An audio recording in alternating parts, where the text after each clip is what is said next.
Ever wondered about the origins of your favorite sweet treat, chocolate? It all begins with the cacao tree, a tropical plant that thrives in the equatorial regions. This humble tree produces fruit known as cacao pods, each housing about 30 to 60 cacao beans. And it's these beans that are the stars of the show, the very essence of chocolate. They're fermented, dried, and roasted to create the rich, creamy delight we all know and love. So the journey of your favorite chocolate starts from a cacao tree. Interesting, right? Now, how do these cacao beans turn into delicious chocolate bars? Well, it all starts with the harvesting of cacao pods. These are large, football-shaped fruits that grow directly on the trunk of the cacao tree. Inside each pod, you'll find something magical, a cluster of cacao beans enveloped in a sweet, white pulp. Once harvested, these beans are extracted from the pods and then they're set aside for fermentation.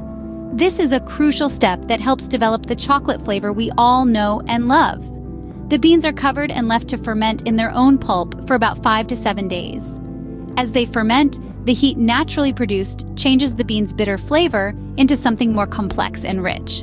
After fermentation comes the drying process. This stage is equally important as it helps to reduce the moisture content in the beans, preventing mold and further enhancing the flavor. The beans are spread out to dry under the sun for up to a week. Once dry, the beans undergo roasting, which further intensifies the chocolate flavor.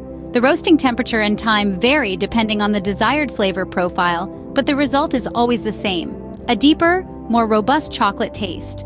Finally, the roasted beans are ground into a thick, creamy liquid known as chocolate liquor. Despite its name, it contains no alcohol. It's purely the ground-up center of the cacao bean, also known as the nib. Starting from a cacao tree, we now have the chocolate liquor, which is the base of all chocolate products. But how does the chocolate liquor become the chocolate we know and love? This transformation is a journey that involves a few key steps and ingredients, each playing a crucial role in shaping the final product. After chocolate liquor is extracted from the cacao beans, it's time to add some sweetness. Sugar is introduced to counterbalance the bitter taste of the liquor. The quantity can vary depending on the desired sweetness of the chocolate. Dark chocolate, for instance, has less sugar compared to milk chocolate. Speaking of milk chocolate, the next ingredient to join the party is milk. This could be in the form of milk powder or condensed milk. The addition of milk gives the chocolate a creamy texture and a distinct mellow flavor that's universally adored. Vanilla, the unsung hero of the chocolate-making process, is also added. Though its flavor might not be immediately noticeable, vanilla enhances the inherent flavors of the chocolate, adding a subtle depth to its profile. Next, we embark on a process called conching. This is where the chocolate mixture is continually ground and kneaded. Conching can take anywhere from a few hours to a few days. This process helps in refining the texture and flavor of the chocolate, smoothing it out to the velvety consistency we all relish. It also helps in removing any remaining bitterness and acidity from the chocolate. The final stage of this process is tempering. This involves a careful cycle of heating, cooling, and then slowly reheating the chocolate. Tempering gives the chocolate its characteristic glossy finish and that satisfying snap when you break a piece off a bar.